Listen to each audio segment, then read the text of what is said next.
Viewers, দেখছেন এই দুথাঙ্গ কুটিরের আরেকটি প্রজেক্টে হাত দিয়েছে। এটা হচ্ছে এই নলকূপ, যেটা অনেক গভীরে যাবে। সকালে অবশ্য ভ্রান্ত উদ্বোধন করে গেছে। এখন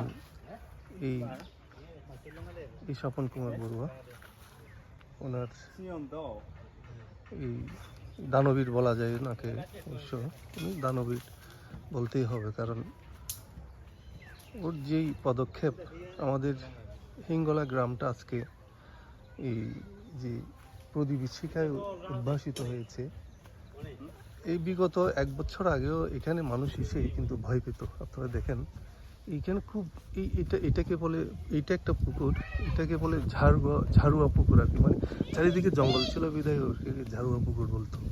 এখন এই পুকুরটা এখন হয়ে গেছে সারা বাংলাদেশের জন্য, সারা বাংলাদেশের বৌদ্ধদের জন্য একটা পুণ্যস্থান, পুণ্য তীর্থস্থান। তো এই আপনারা দেখতে পাচ্ছেন।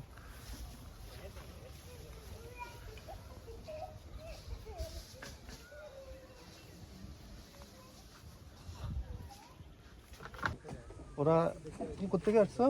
নাঙ্গালপাড়া থেকে। নাঙ্গালপাড়া কোথায়? রাঙ্গামাটি।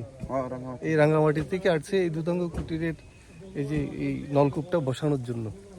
এই দেখেন আরো কাজ করতেছে ওখানে। ওরা কিন্তু আমাদের এই রাঙ্গামাটিবাসী, ওরা আসছে এখানে এই দুতাঙ্গ কুটিরের এই নলকূপটা এখানে স্থাপন করার জন্য।